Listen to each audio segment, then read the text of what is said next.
it's not looking bad yet, but it's not looking good. So five-star Chris Ewald, top corner in the 2025 class, has been committed for a while now, and he just decommitted. And the word is that he's not, Michigan's still right at the top of his list. But when you get these early commitments, and he's been committed for several months, and maybe close to a year now, is that when you get early commitments, these guys sometimes can't stick around. I mean, they should want to look at other schools. I don't, if you look at it logically, it's like, hey, I mean, that was a little bit of an early commitment. He's still been visiting other schools, and I think he realized it probably wasn't fair to Michigan to stay as a commit if he was seriously considering going anywhere else. So he decommitted, but Michigan seems to stand right at the top of his list still. So they're going to have to try and do some work there, make up some ground, and try to bring him back into the fold.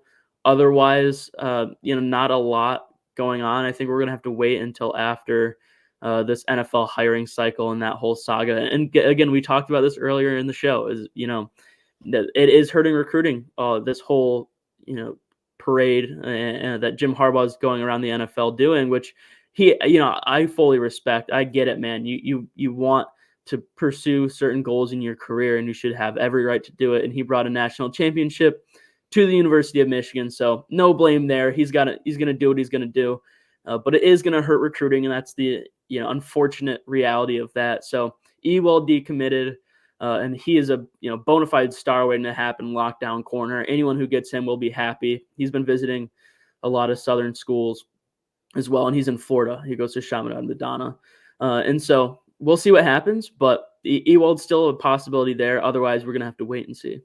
To your most recent point about Harbaugh, it's not like it once was that you had to be a top 2 or 3 paid coach in college football to be a top paid coach in the NFL. You had to be Bobby Bowden or Joe Paterno. Now, so that's not under consideration. I don't believe at all. It's basically he's going to make roughly the same amount of money. So that's not like, wow, I want to get to the NFL because I'm going to make $5 million more per season. Yeah, exactly. And even if that was the case, I don't think that's ever been of interest for Jim Harbaugh. It's just not the way he's wired. He has personal goals, aspirations, and maybe even family goals outside of his career.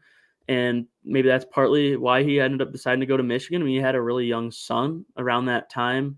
And he loves Ann Arbor, and he loves the university. So, which we know. But yeah, again, I think it does go back to those career goals, because money is not the issue.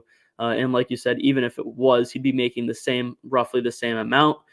So we'll see if he gets a good opportunity in the league. I think San Diego's right there. Atlanta would be a pretty good opportunity. Washington, I think in San Diego, or if you're a head coach, or you're probably your top 2.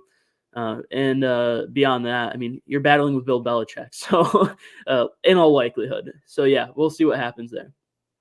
Nelson Hubble, Maize and Blue Review. Nelson, always appreciate you coming on. Always learn a ton. Always enjoy the conversation. Yeah, thank you for having me, Mark.